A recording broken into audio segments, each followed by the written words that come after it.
Spring must be here. Oh yeah? Prove it. Well, let's see. The sun is showing up earlier in the morning. It's like literally in a calendar that we're a certain number of days after the start of spring. I go to several websites and look up the official start of spring. Every time we say something, it's actually an argument, meaning not that we're fighting, but that when we make an assertion, the burden is thus on us to support that particular assertion. So research and evidence are always extremely important in public speaking, and you'll notice that you do them every day when somebody asks you to prove what it is that you're trying to say.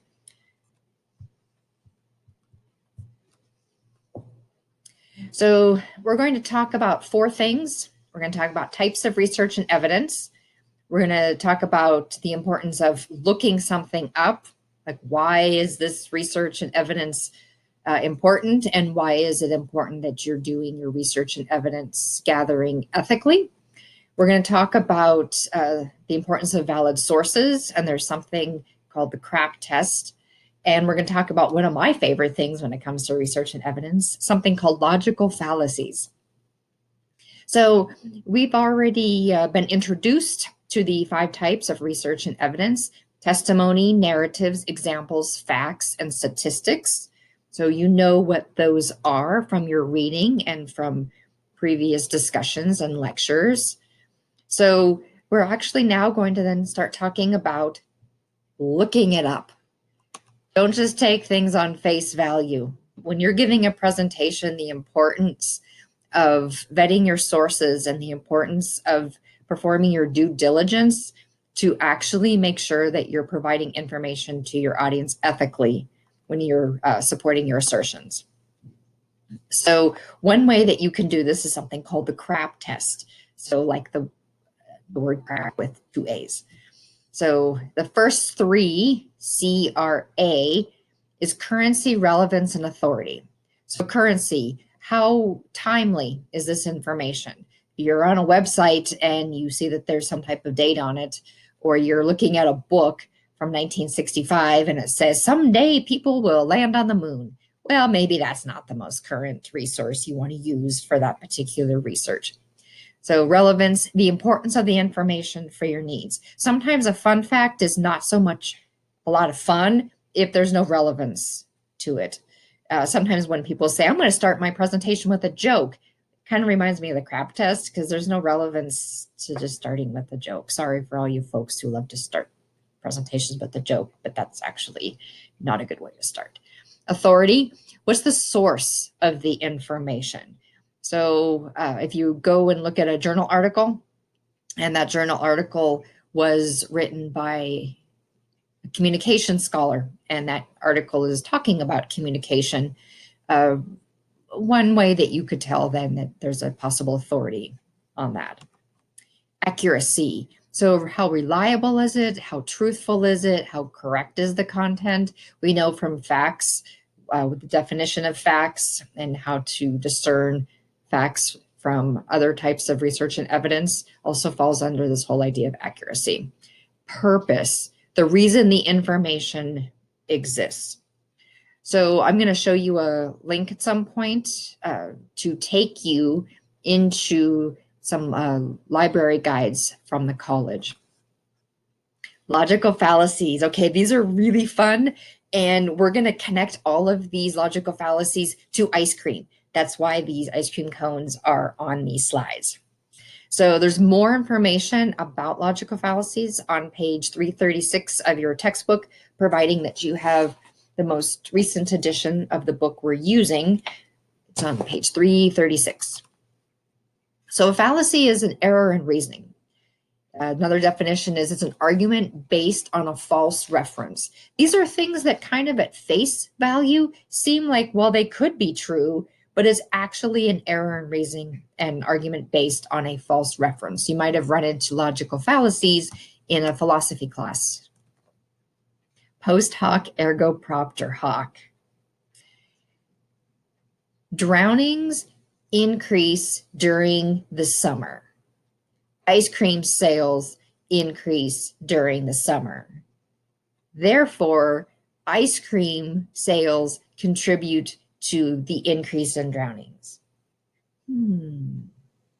Post hoc ergo propter hoc. Something happened after the fact, therefore it's because of the fact.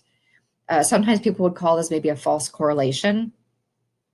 So no, there's probably something else that contributes to an increase in drownings during the summer, but it's not ice cream sales. So it seems like it could be logical sometimes when we use a post hoc ergo propter hoc fallacy, but not really. There's a clip from the TV show Big Bang Theory that a previous student gave me, so I could use that as an example of post hoc ergo propter hoc, and we'll look at that later at some point. Ad hominem. You will absolutely see this one during an election cycle. Oh my goodness, you'll see this at other times too. Ad hominems are personal attacks. So the definition is to the man. We'll call this to the person. So this is, I've always really liked vanilla ice cream. I really liked chocolate ice cream. Fellow poets, you're an idiot. Everybody knows it's strawberry. That's a personal attack. It's when you go after the person and what that person says. Non est gustibus disputanum. In matters of taste, there can be no disputation. Which is better, chocolate ice cream or vanilla ice cream? You can't dispute taste. You could talk about sugar content in chocolate ice cream or in vanilla ice cream, but you can't dispute taste. Well, everybody knows iPhones are better. Everybody knows that this particular shoe is better. Everybody knows that this part of town is better. In matters of taste, there can be no disputation. Another logical fallacy. You can't argue taste. You can't argue preference. Bandwagon. If it's popular, it must be true. I'll use phones as another example. Raise your hand if you have an iPhone. The majority of you have iPhones. Is it true then that iPhones are better? No. Bandwagon would say no. So if it's popular, it must be true. If everybody is watching that TV show must be amazing. If everybody is eating chocolate ice cream, then chocolate ice cream, it just must be a better ice cream. No. Slippery slope. This is the whole idea. If something happens, it's going to create this whole chain of events that's going to result in a particular ending. If I just take one bite of ice cream, I'm just going to eat the whole carton. Or don't give Philippoets one bite of ice cream, they're just going to eat the entire carton. That would be an example of slippery slope. Hasty generalization, conclusion based on insufficient evidence. Walk into the room, there's a whole bunch of chocolate ice cream, but no vanilla. Your first statement is, there's not going to be any other ice cream other than chocolate? This is so messed up. I am out of here. And then 2 seconds later, I walk in the door and I said, hey, here's all the vanilla ice cream. I had to go back upstairs to get it. Well, you've just done a logical fallacy called hasty generalization. You've made an assumption, basically. You've jumped to a conclusion without having evidence. You just assumed there was not going to be any vanilla ice cream. You did not perform your due diligence. Red herring. Squirrel. Red herring is diverting the audience from the real issue by using an irrelevant issue. Again, a very popular logical fallacy you will see being used during an election season. So somebody may say something like, yeah, I'd like to ask you a question about your voting record on, preserving ice cream sales in such and such community. They don't even answer the question about ice cream sales. Instead, they start talking about sales of cones. I'm not going to talk about ice cream anymore. I was going to talk about cones. So they're diverting the issue. They're diverting the audience from the real issue by using an irrelevant issue. But what about this? I'm going to bring up cones. We're not going to talk about ice cream. There's another scene from a movie from the mid 1980s movie is called Clue. And in this particular film, it was very much a novelty because depending on which theater you went to in the mid 80s to see this film, you saw a different ending. There was something like, I don't know, 4 or 5 endings. I can't remember.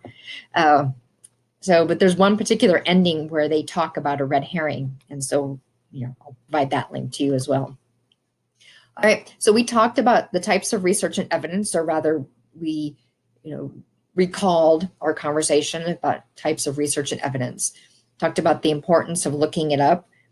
Talked about something called the CRAP test that the college actually provides information about, so you can discern what are valid sources. And we talked about one of my favorite things, which is logical fallacies. So can't wait to continue the rest of this conversation regarding research and evidence, and then how it ties into our behavior as ethical public speakers. Thank you.